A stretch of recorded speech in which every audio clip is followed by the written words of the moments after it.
Aksi nyata modul 3.2 Pemimpin dalam pengelolaan sumber daya. Tujuan pembelajaran khusus, CGP mengidentifikasi secara kolaboratif bersama warga sekolah lainnya tentang aset atau kekuatan atau sumber daya yang dimiliki sekolah. Jadi, pada video ini saya akan menunjukkan proses pemetaan sumber daya sekolah secara kolaboratif bersama warga sekolah. Namun sebelumnya, perkenalkan nama saya Feni Wardianti, CGP Angkatan 6 Kabupaten Dompu. Adapun tempat saya melaksanakan pemetaan sumber daya adalah SMPN 8 Satap Moja. Langsung saja kita simak videonya.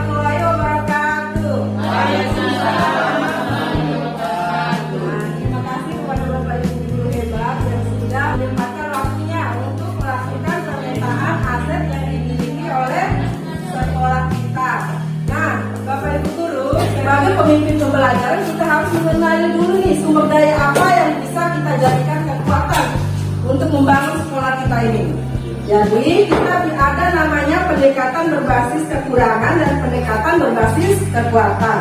Pendekatan berbasis kekurangan itu kita fokus kepada apa yang kurang di sekolah kita ini.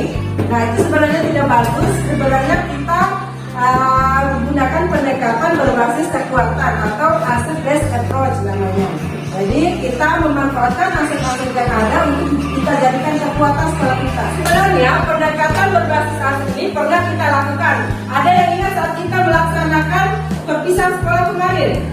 Nah, saat kita melaksanakan perpisahan sekolah kemarin itu kita menggunakan pendekatan berbasis aset atau pendekatan berbasis kekuatan. Nah, sebenarnya kalau dilihat kan kita banyak kekurangan kemarin kan kita nggak ada dana dan lain-lain. Tapi kita nggak memikirkan itu kemarin, tapi kita fokus kepada apa yang kita miliki. Misalnya ibu ini memiliki koneksi dengan kepala desa supaya bisa mempunyai tenda dan lain-lain. Itu kan pendekatan berbasis kekuatan. Kita bisa memanfaatkan kemampuan murid dan lain-lain. Jadi pendekatan berbasis aset itu bagaimana kita memandang sumber daya yang sekolah itu dianggap sebagai aset atau menjadi kekuatan bagi kita. Kalau kita memikirkan kekurangan itu, kegiatan-kegiatan kita itu sulit untuk dilaksanakan. Pembangunan lain itu sulit, makanya kita manfaatkan aset yang ada untuk menjadikan kekuatan kita. Walaupun kurang ya, tapi bisa lah sedikit-sedikit kita manfaatkan. Pendekatan berbasis aset itu ada 7 modal utama yang bisa kita identifikasi. Untuk melaksanakan pendekatan berbasis aset itu, kita harus memetakan dulu apa saja aset-aset yang kita miliki tersebut.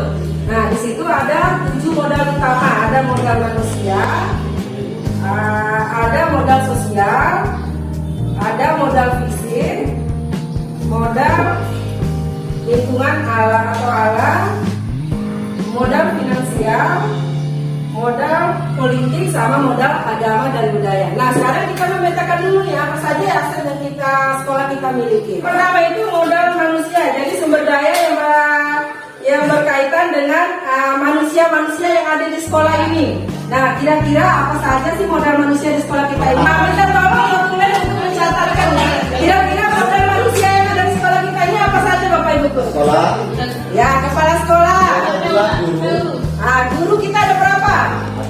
32. Nah, TU 1 orang. TU 1 orang. Apalagi? Siswa.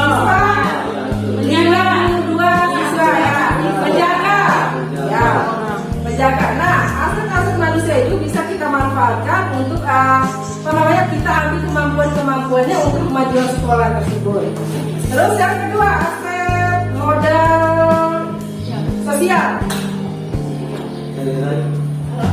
Misalnya modal sosial ini, misalnya bagaimana kita masyarakat sekitar, komite kita bisa. Ya, betul sekali. Modal sosial komite.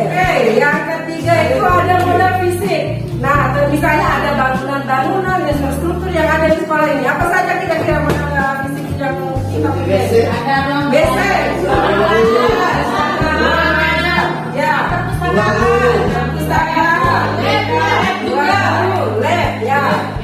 Ya, tinggal ditulis sama dokumen. Betul ya? Nah, itu ya modal fisik yang kita, itu kan modal fisik itu bisa kita manfaatkan untuk apa saja sesuai dengan manfaat modal yang bisa jadikan apa? Tempat praktek ya. Terus yang keempat itu ada modal lingkungan atau alam. Nah, kira-kira potensi apa saja sih yang bisa kita olah di sekolah kita ini? Jagung, singkong, ya padi.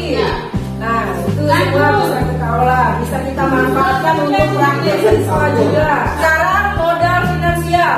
Nah, sumber keuangan kita ini dari mana saja? Dari dana bos. Dana bos saja ya. Iya. Ada yang lain? Ada. Sekarang sudah mewah ya. Iya, bisa. Baik. Uang harian. Nah, itu kan bisa kita manfaatkan untuk apa dana bos itu? Untuk gaji guru honor. Nah, untuk gaji guru honor, untuk beli buku, laksanakan kegiatan-kegiatan. Ya, terus yang keenam itu modal politik.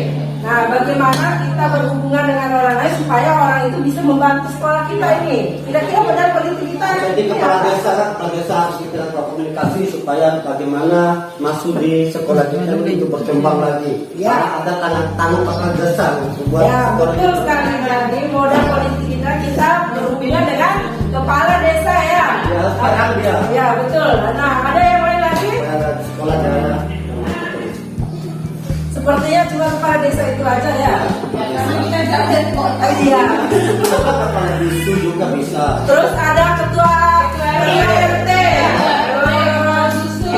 terus kepala dusun. Itu kan masuk ke modal politik kita ya. Bisa kita gunakan Ada untuk kan rencana kita misalnya membuat masjid atau musola kan kita Ah. lobby dulu pemerintah sama kepala desa sama masyarakat sekitar. Bagaimana rencana kita ini memutus begitu? ya, betul sekali. Baik. Yang terakhir nih, Bapak Ibu guru, modal agama dan budaya. Kira-kira modal agama dan budaya kita ini apa? Ketika kita tiap Jumat kan, Ya. agamanya kita. Nah, iya, bintangnya itu tiap hari kita kan tiap Jumat dan melaksanakan kita. Ya, melaksanakan kita hari apa? Ini pulang sekolah. Setiap pulang sekolah kan saling dulu.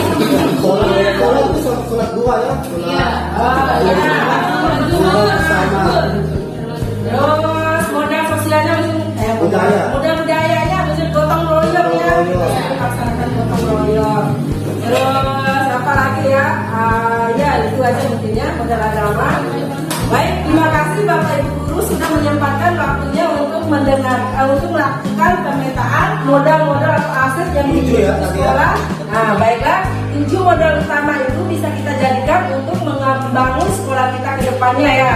Jadi jangan terlalu terpaku dengan kekurangan yang ada di sekolah kita. Jadi walaupun kita memiliki modal seadanya bisa kita manfaatkan. Jangan berkecil hati. Bisa kita manfaatkan untuk menjadi kekuatan kita ke depannya. Nah, demikianlah kegiatan kita hari ini. Wassalamualaikum warahmatullahi wabarakatuh. Pemetaan aset juga dilakukan bersama siswa-siswa. Nah, jadi ada 7 ya sumber daya yang bisa kita gunakan untuk jadikan kekuatan untuk sekolah kita ke depannya. Yang pertama itu ada modal manusia, yang kedua ada modal alam atau lingkungan, yang ketiga ada modal fisik, keempat modal finansial, yang kelima modal politik, yang keenam modal agama dan budaya, dan yang ketujuh itu modal sosial. Jadi itu modal utama kita supaya kita dapat membangun sekolah ini, akan menjadi kekuatan bagi sekolah ini. Nah, sekarang modal manusia. Manusia apa saja yang ada di sekolah kita ini? Manusia.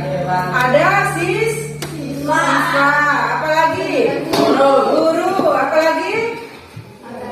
Kepala sekolah, apalagi? Nah, ibu kantin. Nah, apalagi? Penjaga sekolah. Nah, itu kan manusia itu bisa kita berdayakan untuk kemajuan sekolah kita. Nah, sekarang modal lingkungan. Kira-kira apa saja yang ada di lingkungan? Ya, pohon-pohonan, apa lagi? Tumbuhan-tumbuhannya apa yang bisa kita manfaatkan? dan kelok. Ada Pak Haji Raja. Hasil pemetaan sumber daya sekolah.